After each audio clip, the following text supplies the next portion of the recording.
बिस्मिल्लाहिर्रहमानिर्रहीम। अस्सलाम वालेकुम स्टूडेंट्स, कैसे हैं आप सब? होपफुली आप सब खैरियत से होंगे। अच्छा स्टूडेंट्स, आज के इस वीडियो में हमने जो क्वेश्चन नंबर 26 है चैप्टर नंबर 6 का accounting for bills of exchange, इसको हमने सॉल्व करना है। ये इस चैप्टर का लास्ट क्वेश्चन है, ठीक है। तो पेज नंबर मेरे पास है 178 सुहेल अफजल और एम आरिफ की जो बुक है आई कॉम पार्ट 1 की। Feroz for mutual accommodation draws a bill for rupees 15,000 on Roshan at 3 months. Feroz gets the bill discounted by his banker for rupees 14,625 and remits 4,875 to Roshan. On maturity, Feroz is not able to send the amount due to Roshan to enable him to meet the bill. He, however, accepts a bill for rupees 18,750, which is discounted by Roshan for rupees 17,625. Roshan meets the acceptance and remits rupees 900 to Feroz. Before the due date of the bill, Feroz becomes insolvent and a dividend of 60 paisa in a rupees received from his estate. Past journal entries and show account of Feroz in the books of Roshan. तो यहाँ पे मैं journal का format already बना चुका हूँ, ये आपको नज़र आ रहा होगा, रोशन जर्नल, ठीक है। सबसे पहले जो है Feroz for mutual accommodation draws a bill for rupees 15,000 on Roshan at 3 months, ठीक है। अब रोशन के नाम पे बिल ड्रा किया गया है, तो रोशन की बुक में Feroz account debit to bill payable account credit amount 15,000, ठीक है। नरेशन में आ जाएगा एक्सेप्टेंस गिवन फॉर 3 मंथ्स। अच्छा, आगे बताया है कि Feroz gets the bill discounted by his banker for rupees 14,625 and remits 4,875 to रोशन।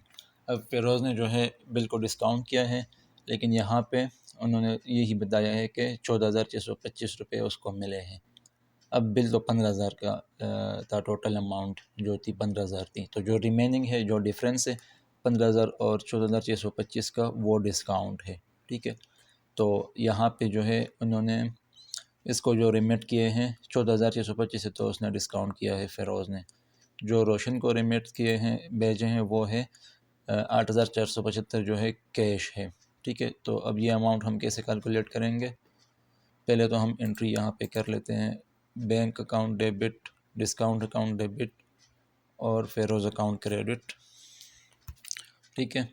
तो बैंक जो है 4,875 से डेबिट हो जाएगा, क्योंकि इसको जो है 4,875 मिले हैं, बाकी जो रिमेनिंग है 125 या डिस्काउंट है, और टोटल जो है उसने जो फेरोज़ है उसने रोशन को 5,000 बेचे हैं। ये हमने कैलकुलेट कैसे किए? अच्छा, जो टोटल अमाउंट थी जिसके लिए उसने बिल डिस्काउंट किया था फेरोज़ ने, वो थी 14,625, ठीक है। जो रिमेनिंग थी 15,000 में से 14,625, वो ये टोटल डिस्काउंट थी जो कि उसने अपना बिल बैंक के साथ डिस्काउंट किया था जिस वक्त वो डिस्काउंट कर रहा था। अब जो प्रोसीड्स उसने भेजे हैं इसको रोशन को, वो हमें कैसे पता चलेगा? यहाँ पे तो हमें यही बताया है कि 4,875 बेचे हैं। तो जब 4,875 बेचे हैं, तो पहले तो हम ये रेशो निकालेंगे इसकी 4,875 डिस्काउंट की अमाउंट जब हम कैलकुलेट करेंगे यहाँ पे 125, तो जो 4,875 है इसकी रेशो हम निकालेंगे, जो जो प्रोसीड्स इसको भेजे हैं इसकी रेशो हम निकालेंगे टोटल प्रोसीड्स जो उसको मिले हैं बैंक की तरफ से। तो बैंक ने उसको 14,625 दिए हैं, तो ये 4,875 डिवाइड बाई 14,625 मल्टीप्लाई बाय जो डिस्काउंट उसको बैंक यानी कि जो उसको डिस्काउंट चार्ज किया था बैंक ने उस अमाउंट से 375। तो यहाँ पे हम परसेंटेज कैलकुलेट करेंगे, जो प्रोसीड्स रोशन को बेचे हैं फेरोज़ ने, उसकी percentage with respect to total proceeds जो उसने रिसीव किए हैं बैंक से फेरोज़ ने। तो वो परसेंटेज, उस जो भी परसेंटेज आएगी हमारे पास, वो परसेंट हम इसका कैलकुलेट करेंगे 375 का। तो डायरेक्टली मैंने यहाँ पे 375 के साथ मल्टीप्लाई किया है, तो ये 125 आ रही है जो अमाउंट है डिस्काउंट की, ठीक है। तो इन दोनों को जब हम ऐड करते हैं तो टोटल अमाउंट 5,000 से जो है फेरोज़ अकाउंट क्रेडिट, और यहाँ पे नरेशन आ जाएगा amount received from Roshan and discount shared in the ratio of proceeds, ठीक है। जब बताया ना हो क्वेश्चन में प्रोसीड्स की यानी कि डिस्काउंट शेयरिंग का रेशो जब बताई ना हो क्वेश्चन में, तो फिर हम प्रोसीड्स के हिसाब से, जो प्रोसीड्स की रेशो होती है उस हिसाब से हम डिस्काउंट की जो डिस्काउंट होता है उसको शेयर करते हैं दोनों पार्टीज़ में। तो यहाँ पे नरेशन ये आ जाएगा।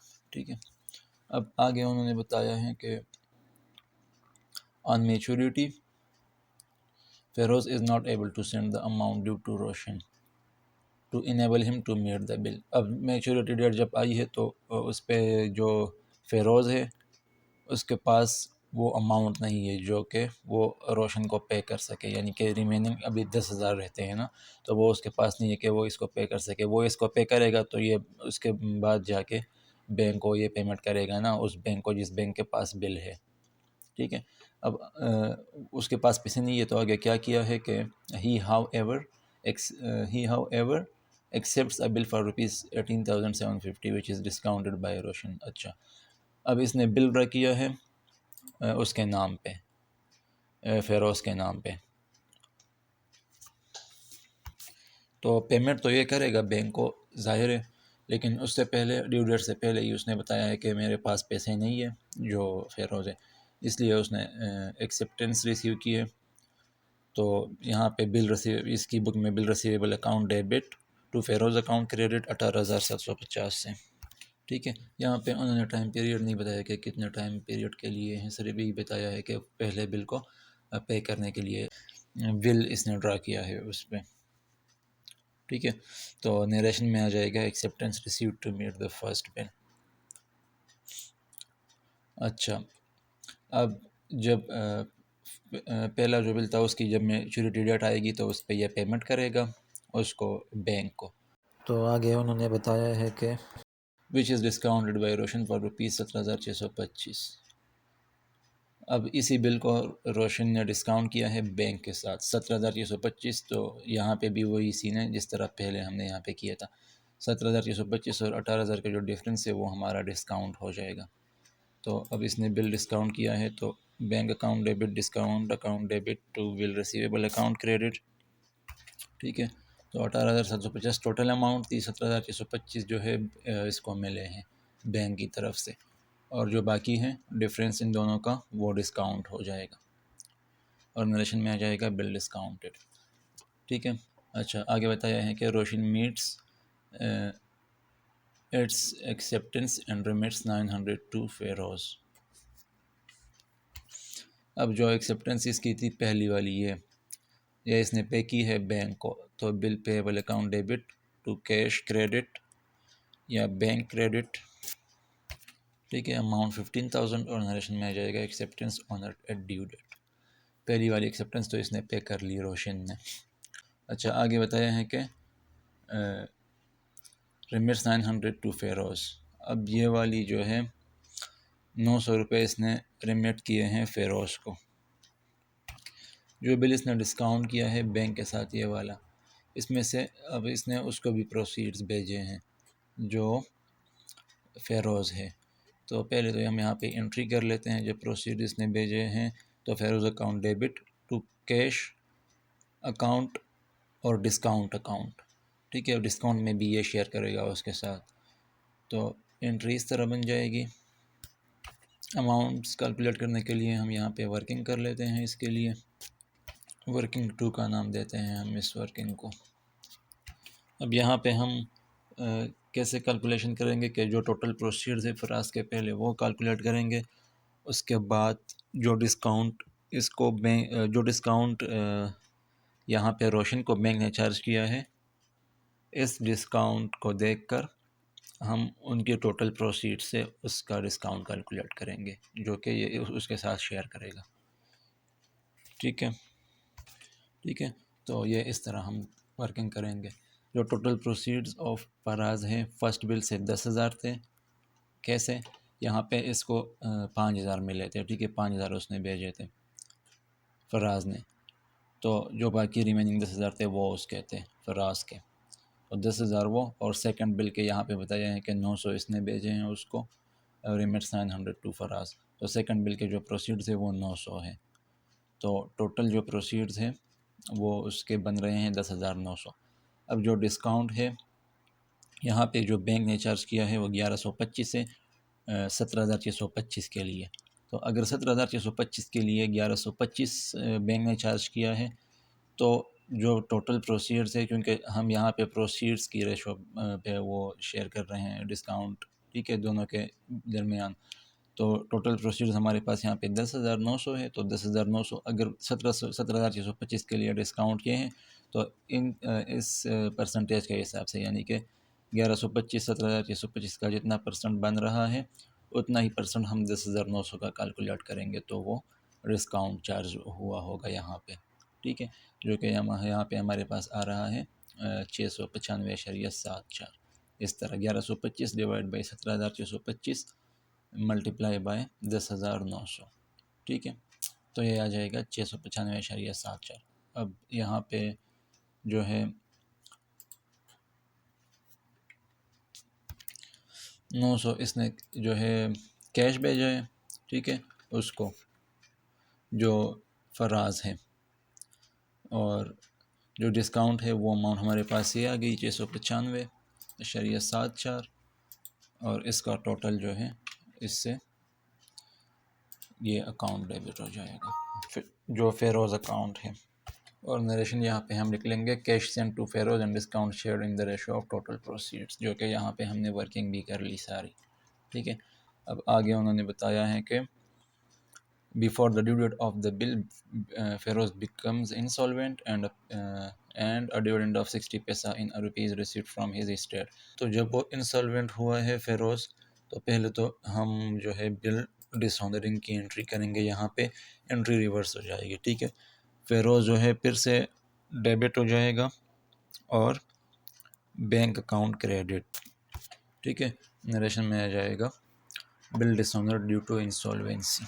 तो अब जितनी अमाउंट रोशन ने फेरोज से रिसीव करनी है, उस अमाउंट से फेरोज का अकाउंट जो है क्रेडिट कर लेंगे, और कैश और बैड डेट्स अकाउंट दोनों डेबिट। तो उसकी अमाउंट का पता कैसे चलेगा? जितनी अब रोशन ने उससे रिसीव करनी है, तो इसके लिए हम उसका अकाउंट बनाएंगे जो फेरोज़ है, ठीक है।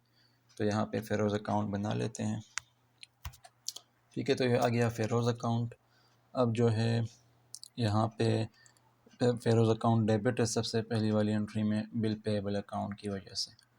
तो यहाँ पे बिल पेएबल अकाउंट 15,000, ठीक है। इसके बाद सेकंड एंट्री में फेरोज़ अकाउंट क्रेडिट है बैंक और डिस्काउंट अकाउंट दोनों की वजह से, और अमाउंट्स यही। तो यहाँ पे क्रेडिट साइड पे यही दोनों अकाउंट्स अलॉन्ग विद अमाउंट्स, ठीक है। इसके बाद जो है थर्ड एंट्री में फिर क्रेडिट है बिल रिसीवेबल अकाउंट की वजह से। तो यहाँ पे बिल रिसीवेबल अकाउंट 18,750, ठीक है। इसके बाद जो है नेक्स्ट में इस एंट्री में नहीं है, इस एंट्री में डेबिट हो रहा है, और डिस्काउंट और कैश अकाउंट क्रेडिट साइड पे ये दोनों अकाउंट्स है। तो डेबिट साइड पे जो है यही दोनों अकाउंट्स और इस इन्हीं अमाउंट से यहाँ पे, ठीक है। इसके बाद जो है अगली एंट्री में फिर से डेबिट बैंक अकाउंट की वजह से 18,750, तो यहाँ पे बैंक अकाउंट, ठीक है। इसके बाद एंड वाली एंट्री जो है लास्ट वाली, वो अभी हमने करनी है। पहले हम अमाउंट कैलकुलेट करेंगे कि कितना जो है रोशन ने रिसीव करना है, और जो फिरोज़ है उसने रोशन को पे करना है। तो डेबिट साइड इसकी ऑब्वियसली बड़ी होगी फेरोज़ अकाउंट की। हमारे पास आ रही है अमाउंट 35,345.74। अब जो डिफरेंस है यहाँ पे, इसको हम पहले बाहर लिख लेते हैं और एंट्री के बाद फिर अकाउंट में लिख लेंगे। हमारे पास आ रहा है 11,595.74, ठीक है। इसमें से जो टोटल आ रही थी अमाउंट, इसमें से हमने ये वाली साइड माइनस कर ली, तो ये आ गई हमारे पास आ गया 11,595.74। अब इसका जो है क्वेश्चन में बताया है कि जो उससे रिसीव करना था उसका 60% मिला है। तो ये अभी इसने पे, जो फेरोज़ है इसने पे करने हैं और रोशन ने रिसीव करने हैं, तो इसका 60%, ठीक है। इसका 60% अगर हम कैलकुलेट करें, यहाँ पे चले, यहाँ पे मैं इसको वर्किंग 3 का नाम दे देता हूँ। तो total amount due to Feroz, यानी कि फेरोज़ से इतने टोटल रिसीव करने हैं, इसमें से जो है 60% मिला है। तो 60% हमारे पास यहाँ पे आ रहा है 6,957.44। और जो रिमेनिंग है वो बेड डेट्स आ जाएंगे यहाँ पे। तो ये आ रहे हैं 4638.30। ठीक है, अब ये जो है इसकी एंट्री पहले हम करेंगे। कैश अकाउंट डेबिट हो जाएगा और bad debts account debit. Cash account debit हो जाएगा 6957.44 से। ठीक है, और बेड डेट्स अकाउंट डेबिट हो जाएगा इस अमाउंट से, ये जो है 4638.30। ठीक है, और टोटल अमाउंट से फेरोज़ अकाउंट क्रेडिट। ठीक है, तो अब यही जो है अकाउंट्स हम यहाँ पे इसके अकाउंट में लिख लेंगे तो दोनों साइड्स आपस में बैलेंस हो जाएंगे। ठीक है, कैश और बेड डेट्स इन्हीं दोनों अमाउंट्स से यहाँ पे। ठीक है, तो इस तरह दोनों साइड्स इस अकाउंट की आपस में इक्वल हो जाएंगी। तो इसके साथ ही ये क्वेश्चन हमारा कंप्लीट हो गया है। होपफुली आपको सारी चीज़ें समझ आ गई होंगी। अगर फिर भी आपको कहीं पे भी कंफ्यूजन है इस क्वेश्चन में तो आप कमेंट में पूछ सकते हैं। ठीक है, तो अगर आपको वीडियो अच्छी लगी हो तो वीडियो को लाइक करें और चैनल को भी सब्सक्राइब करें अगर आप चैनल पे न्यू हैं, और साथ में बेल आइकन को भी प्रेस करें ताकि आने वाली हर नई वीडियो की अपडेट आपको मिलती रहे। तो मिलते हैं इंशाल्लाह फिर नेक्स्ट वीडियो में। अल्लाह हाफिज़।